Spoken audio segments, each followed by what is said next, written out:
Indigenous peoples play a keystone role in protecting and conserving some of the last remaining biocultural heritage that has made major contributions to food security, not just for our people, but for society in general.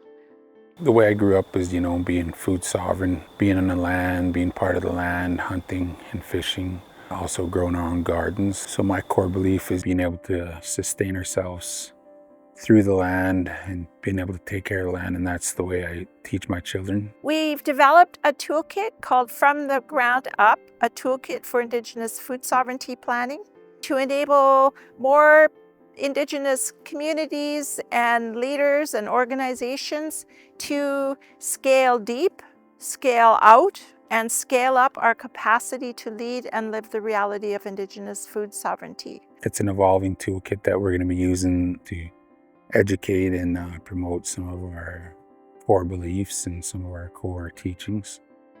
We have funding from the New Relationship Trust to support the delivery of Train the Trainer workshops of the toolkit to 4 different cohorts of Indigenous peoples. There's tools in there to help us navigate through some of the upcoming challenges in the work that we're doing, as well as the work that other nations are doing on the land.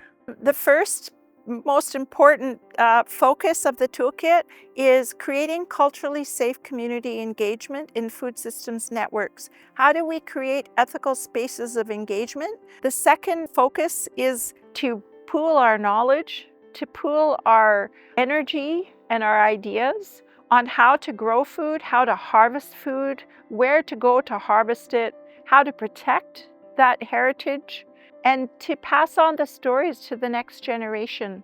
I believe that these types of teachings and toolkits will give people knowledge and understanding that a lot of these things are possible, whether it's gardening or being on the land as a watchman, being on the land as a food sovereign person, hunting and fishing and gatherings. The more they learn, the more they'll have access to being able to be food sovereign.